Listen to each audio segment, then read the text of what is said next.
A paz de Cristo, meus irmãos, sejam muito bem-vindos ao Papo com Deus. Eu sou o Elber e no estudo de hoje eu vou estar te guiando em um assunto incrível dentro da Palavra de Deus: os 144 mil selados. Eu sei que tem surgido diversas dúvidas e questionamentos sobre esse tema. Eu quero fazer um vídeo objetivo e prático sobre esse assunto, tá bom? Então fica comigo até o final, que o assunto hoje está escatológico.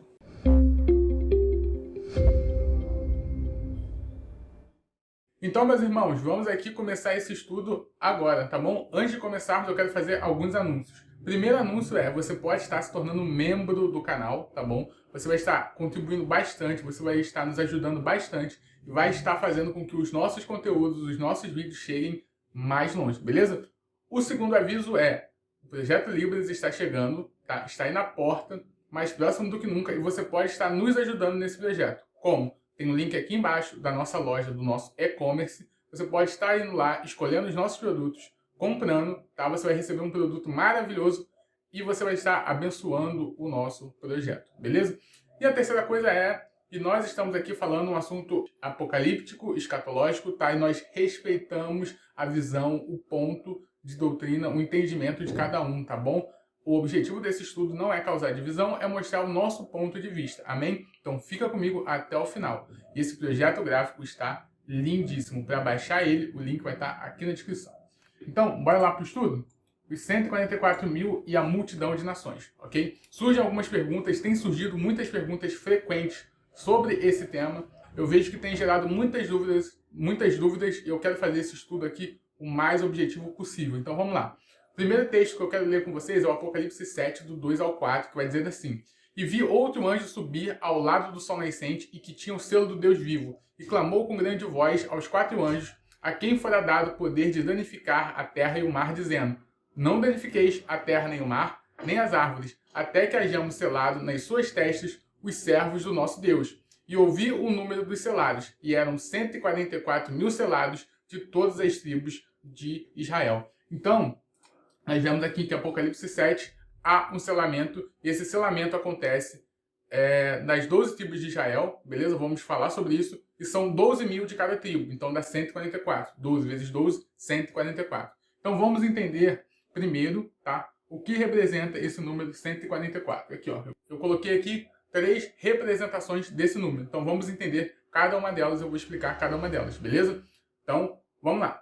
Entendendo o 144, esse número. Primeira coisa, nós vemos o número 12 ali. 12 mil de 12 tribos. Vamos entender o que o número 12 representa. Então, primeiro, o número 12 representa a totalidade do povo de Deus. Você tem 12 apóstolos, o total dos apóstolos. Você tem 12 tribos, o total da tribo. Um dia tem 12 horas de dia, o total do tempo do dia, e 12 horas de noite, o total do tempo de noite.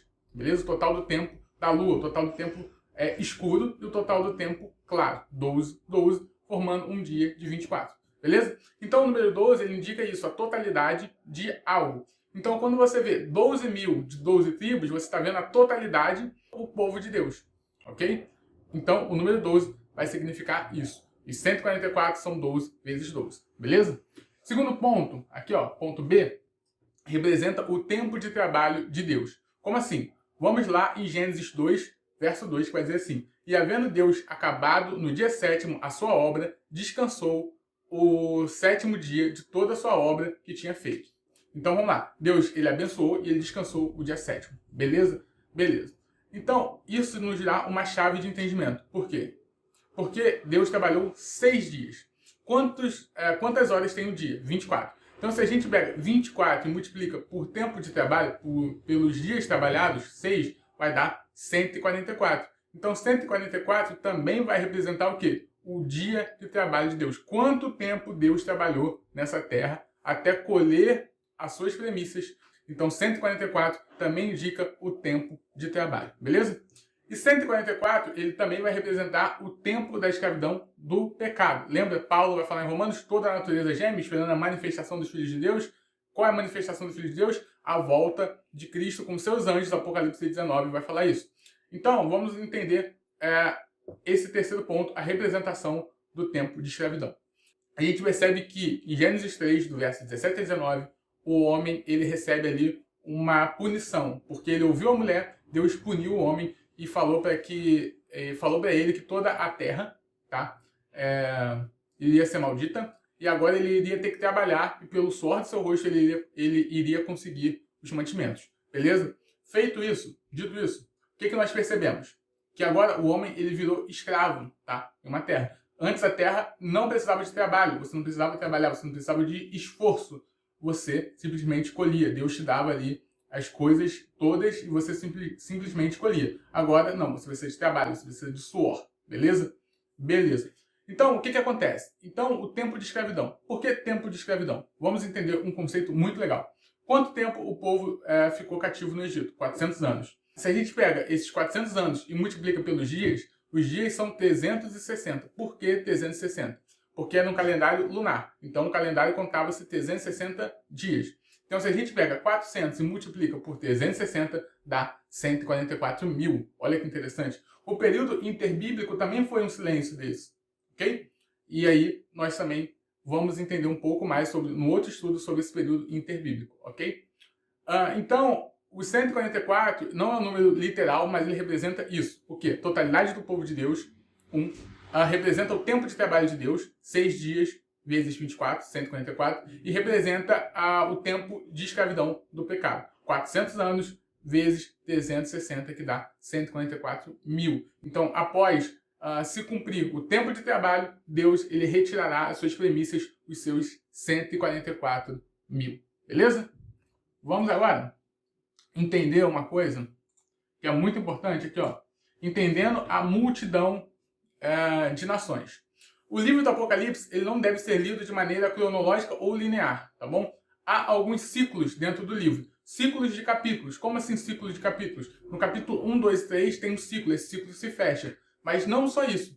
O livro de Apocalipse, você também vai ter ciclos dentro do próprio capítulo. Como assim ciclos dentro do próprio capítulo? Vou explicar.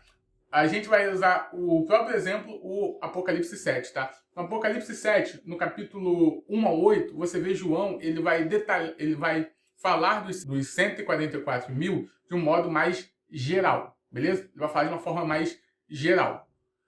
Quando chega no verso 9 em diante, ele vai detalhar esses 144 mil. Ele vai detalhar como? Sendo uma multidão de nação, de vestes brancas e por aí vai.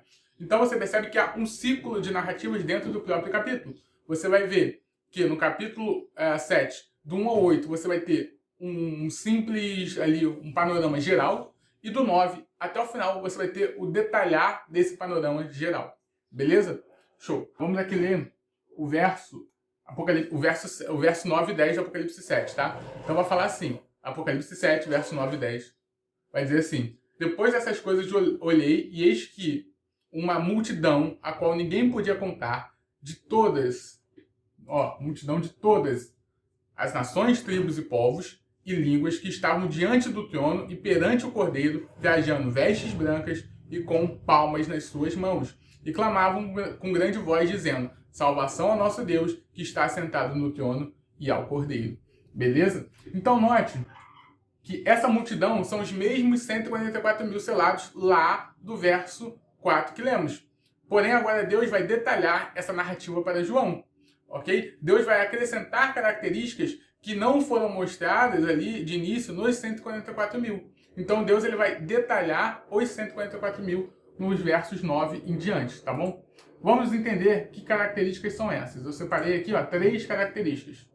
Essas características que vão aparecer no verso 9 em diante são, eles estão com vestes brancas porque alvejaram as suas roupas no sangue do Cordeiro. Então, a primeira característica, que é a mesma característica dos 144 mil, isso você pode conferir lá no Apocalipse 14, é que eles estão com vestes brancas e alvejaram as suas vestes aonde no sangue do Cordeiro. Beleza? Segundo, eles estão com palmas nas mãos, simbolizando a festa do tabernáculo, o último tempo determinado do Senhor, que representa seu descanso no milênio. Então, ponto 2, eles estão com as palmas nas mãos, simbolizando o que? A festa dos tabernáculos. Lembra, temos 7 festas. Vou deixar o link do vídeo das festas aqui, se você não conhece. Se você ainda não viu, se você está chegando agora no canal, eu vou deixar o link aqui das festas de Deus, tá? Só lembrando, se você está chegando agora no canal, por favor, se inscreva aqui, deixa seu like, tá? Se torne membro, você vai ajudar a mensagem a chegar mais longe. e você vai ter aqui uma série de links. O link para baixar esse PDF, esse projeto gráfico, o link para conhecer o nosso Telegram e o nosso site, tá bom? Então, vamos lá. Então, a segunda característica é, eles têm palmas nas mãos, simbolizando a festa dos tabernáculos, o milênio. Apocalipse 21. Eis o tabernáculo de Deus com os homens. Beleza. 3. Eles vieram de uma grande tribulação. Tanto os 144 mil quanto essa grande multidão de nações vieram do mesmo evento, aonde? Da grande tribulação. Beleza? O texto diz isso. Vamos ler o texto? Apocalipse 7, do 13 ao 15, vai dizer assim. E um dos anciãos me falou, dizendo, estes que estão vestidos de vestes brancas, quem são e de onde vieram? E eu lhes disse, Senhor, tu sabes. E ele disse-me, esses são os que vieram da grande tribulação, e lavaram as suas vestes, e as branquearam no sangue do Cordeiro. Por isso estão diante do trono de Deus, e os servem de dia e de noite no seu templo. E aquele que está sentado sobre o trono os cobrirá com a sua sombra. Então percebemos que essa multidão, essa grande multidão, está se referindo aos 144 mil. São as mesmas figuras, tá bom? Olha só que conexão incrível com o texto de Zacarias, tá bom?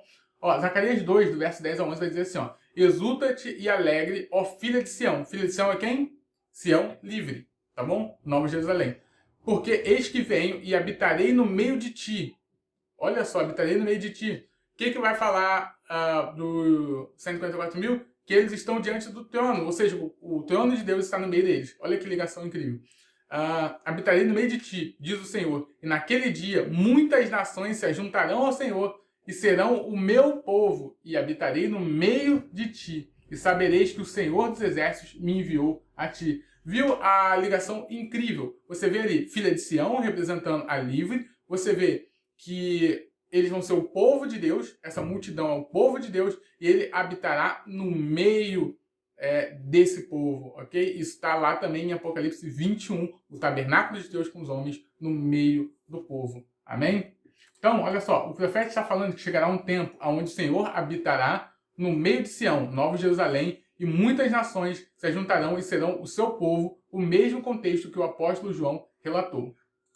Então, agora, uma dúvida que surge bastante com frequência é: por que a tribo de Efraim não está ali representada naqueles 12 mil selados de cada tribo? Você vai perceber lá que não tem a tribo de Efraim. Então, isso a gente tem que perceber, tá? Pelo contexto de Ezequiel, beleza? Então, vamos entender por que Efraim não aparece. Olha só, Ezequiel 37:16 vai falar assim: Tu, pois, ó filho do homem, toma um pedaço de madeira e escreve nele por Judá e pelos filhos de Israel, seus companheiros, e tome outro pedaço de madeira e escreve nele por José, vara de Efraim, e por toda a casa de Israel e seus companheiros. Olha que interessante. Então pegue 2 pedaços de madeira e escreve nele por Judá, filho de Israel, e por José, madeira de Efraim. Ok? Ó, o verso 22, tá? Pulando em alguns versos. O verso 22 de Ezequiel 37, olha o que vai falar. E deles farei uma nação. Deles quem? Dessas 2 varas de madeira, de José e de Judá, fará uma só nação, ó. E deles farei uma nação na terra, nos montes de Israel, e um rei será rei de todos eles. E nunca mais serão 2 nações, ou seja, nunca mais vai haver dicotomia, tá? Eles não se separarão mais. Nunca mais para o futuro se dividirão em 2 reinos. Que 2 reinos são esses? O que Ezequiel está falando aqui que não vai se dividir? O reino de Israel se dividiu, o reino do sul e o reino do norte. Só que agora não vai dividir mais, porque agora se cumpriu a plenitude, é o corpo de Cristo aqui. É a união dos judeus convertidos a Cristo e dos gentios convertidos a Cristo, formando um único corpo. E após essa formação, não vai mais haver divisão, tá bom? Então, Efraim não aparece, vamos aqui, ó, concluir. Então, Efraim não aparece nos 144 mil selados pelo fato da vara de Efraim estar representado com o nome de José. Então, quando você vê José ali, naqueles 12 mil selados, você está vendo Efraim. Então, é interessante que acontece isso aqui, ó. Vou mostrar aqui na prática. Então, ele falou pro profeta: filho do homem, pega uma vara, então tá aqui, vai escrever nela por Judá e nela por Efraim, por José. Beleza? Então, José e Judá. Você vai juntar, ó, na cruz, você junta. Por isso que fala que ele derrubou a parede da inimizade. Então, você tem a vara de Judá, a vara de Efraim, que está agora com José, você juntou pela cruz, e aí você formou um só povo, e agora não se separam mais, amém?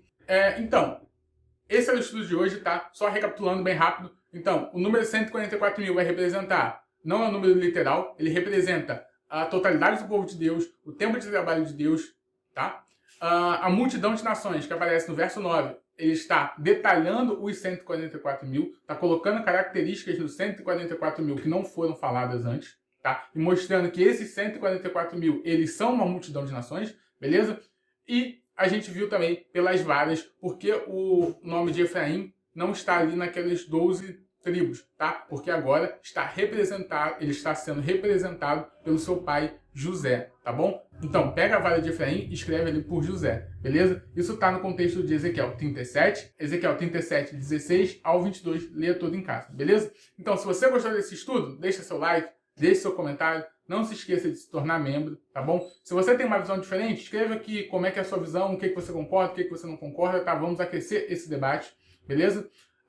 Não se esqueça de ir nos nossos links aqui embaixo, de baixar o projeto gráfico, tá? E se você quiser ter um papo mais direto com a gente, tem o link aqui do Telegram também. Fiquem todos na paz de Cristo e até o próximo estudo.